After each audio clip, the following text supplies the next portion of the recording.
అన్నదాత సుఖీభావ కింద అందజేస్తున్నానని పెద్ద అడ్వర్టైజ్మెంట్ ఏమో ఇచ్చుకుంటావు. కానీ ఆడ రియల్గా చేస్తున్నది ఎంత?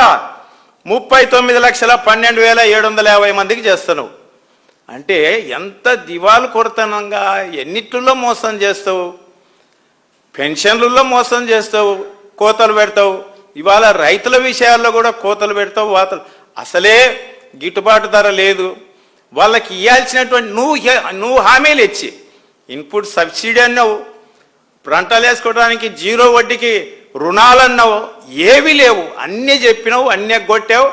ఇవాళ వాళ్ళకి ఇచ్చేటువంటి సహాయం కూడా నువ్వు రైతు దీన్ని పెట్టి సుఖీబాబు అన్నదాత సుఖీబాబు పెట్టి దాంట్లో కూడా కోతలు పెట్టే పరిస్థితి తీసుకొచ్చినవే.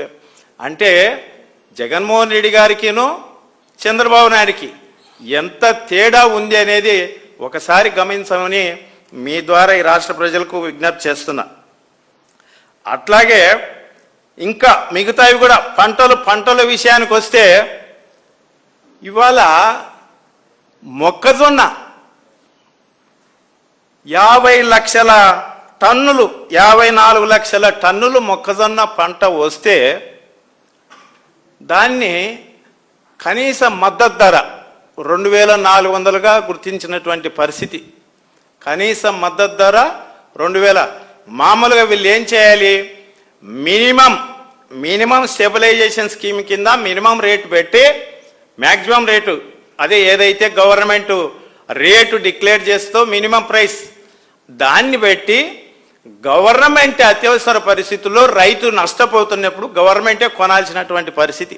ఆ పని చేయకుండా మార్క్ఫెడ్ ద్వారా 13,840 కోట్ల రూపాయలు అప్పు చేయడమే కాకుండా రైతులకు ఏమాత్రం గిట్టుబాటు ధర 2,400 లాగా డిసైడ్ అయితే చేసినారు.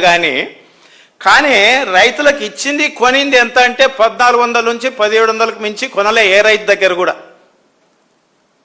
అది కూడా అరకొరగా. ఇంకా పైగా ఇల్లు రైతులను మోసం చేయడానికి ఈయన ఇంకోటి ఏం రాస్తాడు? కేంద్రానికి రెండు ఉత్తరాలు రాస్తాడు. ఏమని రాస్తాడు?